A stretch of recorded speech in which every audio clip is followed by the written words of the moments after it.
Hi friends, Siragadikka ஆசை சீரியலில் நாளைக்கு என்ன நடக்க போகலாங்கிறத பார்க்கலாம். வாங்க வீடியோக்குள்ளே போகலாம். நம்ம சேனலை இன்னும் சப்ஸ்கிரைப் பண்ணாதவங்க சப்ஸ்கிரைப் பண்ணிக்கோங்க. மனோஜ் ஆஃபீஸ் டெக்கரேஷன்லாம் பயங்கரமாக பண்ணினதுனால 30 லட்சம் அவர் லோன் வாங்கின காசும் அதுக்குள்ளேயே இன்வெஸ்ட் பண்ணிட்டாரு. அந்தளவுக்கு ஆர்டரும் கிடைக்கல.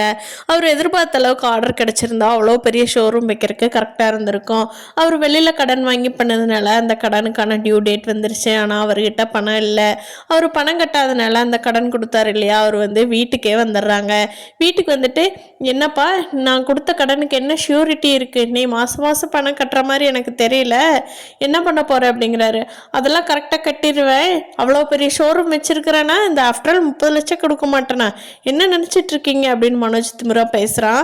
அதுக்கு அவங்க, எப்போ 30 லட்சம் உங்கள்கிட்ட இல்லாமல் தானே எங்கிட்ட கடன் வாங்கி இருக்கிற, எங்கிட்ட வாங்கின பணத்துக்கு ஷூரிட்டி கையெழுத்து உங்கள் வீட்டில் இருக்கிறவங்க யாராவது போடணும். அப்படி போட்டால் மட்டும்தான் நான் இந்த இடத்த விட்டு வெளியே போவேன். இல்லைன்னா என்னோட பணத்தை எடுத்து இப்போவே நான் போய்க்கிறேன் அப்படிங்கிறாங்க. அவங்க அப்பாவுக்கு அட்டாக்கே வர அளவுக்கு, ஏண்டா பணம் கொடுத்து வீடு தேடி வர அளவுக்கு வச்சுக்கிறதாடா, நான் போட்டு தர்றேன், இந்த வீடு என் பேரில் தான் இருக்குது, இருங்க நான் போட்டு தர்றேன்னு சொல்லிட்டு அவர் போட்டு தர்றாரு. இதை பார்த்த முத்துவுக்கு மீனாவுக்கெல்லாம் ரொம்ப வருத்தம் ஆயிடுது. ஏப்பா என்னப்பா இப்படி போட்டு கொடுத்துட்டியப்பா அப்படிங்கிறாங்க.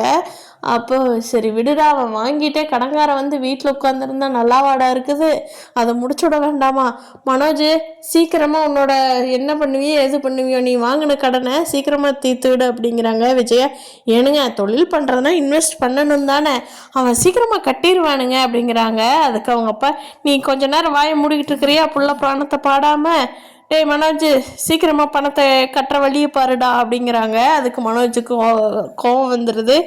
என்ன என்னை ஆவுன்னா பணத்தை கட்டுங்கிறீங்களே, என்னோட ஷேர் இந்த வீட்டில் வரும்ல, அந்த ஷேர் கொடுத்துருங்க, என் பிஸ்னஸ் நான் என்னவோ பண்ணிக்கிறேன், நீங்கள் அதை யாரும் கவலைப்பட வேண்டாம் அப்படிங்கிறாரு.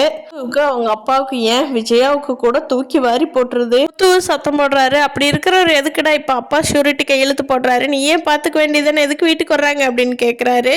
ரோஹிணி சமாதானப்படுத்தி மனோஜை ரூம்குள்ளே கூட்டிகிட்டு போயிடுறாங்க. விஜயாவும் போய், ஏண்டா பங்கு கேட்குறையே வீட்டில், நீ ஆல்ரெடி வாங்கின காசு வீட்டோட காசே நீ தாண்டா வாங்கி செலவு பண்ணியிருக்கிற, இதுக்கு மேலே நான் வீட்டில் பங்கு கேட்டினா உனக்கு வர்ற பங்குக்கு மேலே நீ தாண்டா செலவு பண்ணியிருப்ப, முத்து ரவிக்கெல்லாம் அவங்க வர்ற பங்கு வாங்கிக்குவாங்கடா, உனக்கு தாண்டா எதுவும் இல்லாமல் போயிரு, தயவு செஞ்சு கம்முனுருடா அப்படின்னு சொல்லி விஜயா அப்போ கூட மனோஜை விட்டு கொடுக்காம பேசிக்கிட்டு இருக்கிறாங்க. பார்க்கலாம் ஃப்ரெண்ட்ஸ், மனோஜ் பெரிய கடனில் மாட்ட போகிறாரு.